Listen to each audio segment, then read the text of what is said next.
Vamos dar início à apresentação do artigo Governança Pública, uma análise da reforma administrativa sobre a ótica da PEC 32/2020, submetido ao 7º CONCICAT de 2021. Os autores são Eliane Cabral da Silva, Elson Nazaré da Silva, Jaciane Cristina dos Santos, Letícia Maria da Silva e Sócrates Dantas Lopes. Contextualizando o tema, nós temos a introdução, com destaque para a iniciativa política, né, da PEC 32/2020, dada diante da crise econômico-financeira enfrentada pelo Brasil, a modificação das práticas de governança pública presentes na PEC, e essas são justificadas pelo aumento do gasto com o pessoal e a necessidade de equilibrar as contas públicas. É um tema que exige grandes reflexões acerca do modelo de gestão ou de governança aplicados atualmente, considerando que já existem ao longo da história diversos outros modelos de governança pública. E aí, essa contextualização traz a problemática a respeito da reforma administrativa proposta pela PEC 32/2020, contribui para a melhoria da governança pública, em caso positivo, qual o impacto gerado no campo social, político e econômico.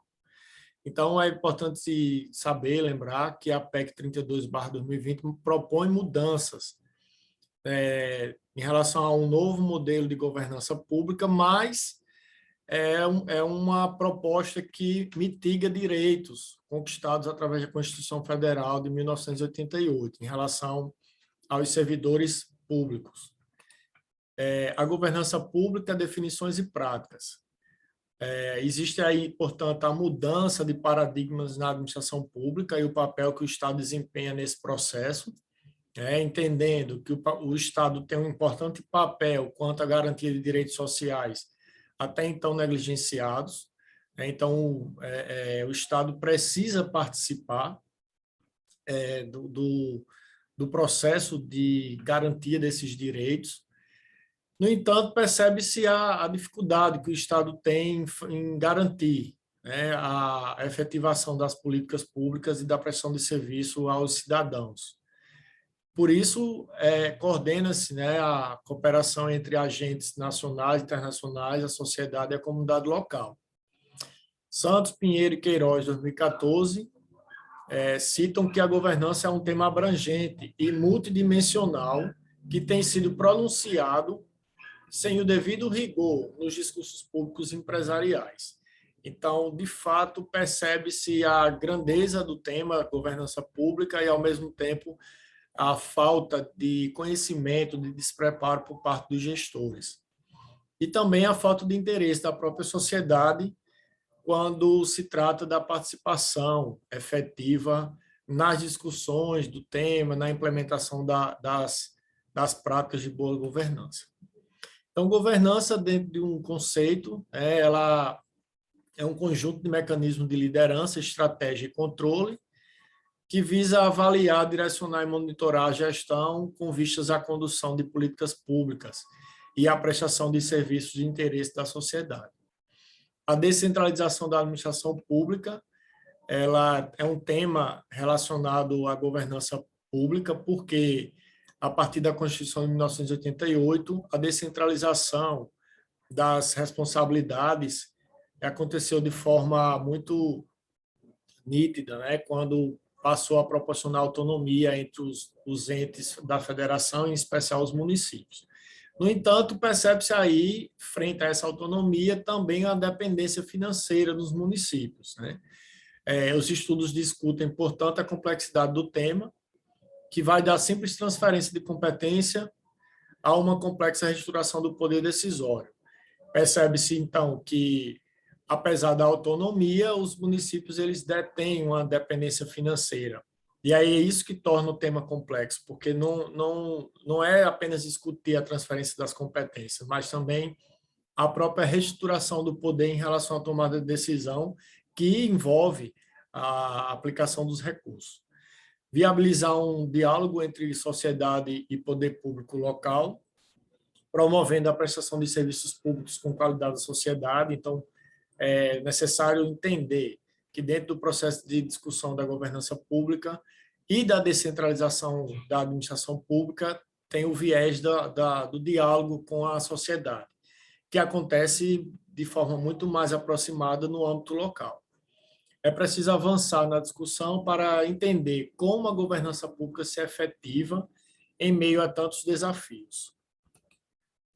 A governança pública, aplicações de desafios, né? Então, percebe-se a ausência de boas práticas de governança e essas resultam na perda de confiança da sociedade na instituição, ou seja, um processo de deslegitimação do poder público. Não? Então, é preciso pensar as boas práticas de governança associadas a essa legitimidade.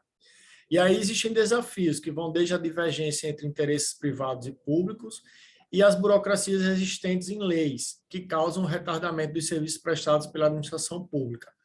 Importante lembrar que as burocracias são necessárias, né, para que se garanta a transparência, a prestação de contas, mas também é importante se discutir até que ponto a burocracia não engessa ou não dificulta o processo de estratégia, de gestão estratégica do Estado. E aí também um outro ponto de discussão é em relação às crises nas instituições e entre as instituições e a própria corrupção, né? A reforma administrativa e a governança pública. Por isso é necessário um profundo debate frente a esses desafios que nós falamos anteriormente. É importante trazer o autor, Bresser Pereira, 2008, quando ele trata da governança e diz que envolve um processo mais amplo do que o próprio governo, né? Na medida em que transmite a ideia de que as organizações públicas não estatais ou as organizações da sociedade civil, cidadãos individuais, entre outros, também participam do processo de tomada de decisão. Então, é necessário, quando a gente pensa na reforma administrativa, da proposta como ela está colocada na PEC 32/2020, entender que não se trata apenas de um processo onde o governo decide. A decisão da gestão pública envolve toda a sociedade civil e todas as demais organizações que podem participar desse processo. E isso está envolvido nas práticas de boa governança pública. Então, independente da reforma administrativa, é preciso entender essa independência entre governança pública e reforma administrativa. E aí, concluindo, nós temos aí a gestão pública pautada na transparência que é um dos princípios de governança pública, né? Transparência, prestação de contas. Para isso, é necessário a efetiva participação da sociedade, não só participando, mas também legitimando a atuação do poder público. É preciso entender a importância do poder local via a descentralização da administração, ou seja, de sua municipalidade. Então, é muito importante a descentralização porque promove a participação local, a discussão dos problemas e a tomada de decisão. Entre os desafios estão aí, portanto, as divergências de interesse, interesse público e privado, a partir da subjetividade das gestões, o excesso ou a falta de burocracia, digamos assim, e a qualificação do pessoal, né? Tanto da gestão quanto das pessoas que estão participando da discussão. É preciso, então, equilibrar os orçamentos e as finanças. Então, quando se pensa na transparência, também se pensa na parte de planejamento e execução, que se dá mediante o orçamento e as finanças. E, por último, a necessidade de rever a retirada dos direitos dos servidores já garantidos em lei, algo que está presente na PEC 32/2020 e que é algo que está totalmente distante da discussão do tema de governança pública. Então, é preciso rever esses pontos aí.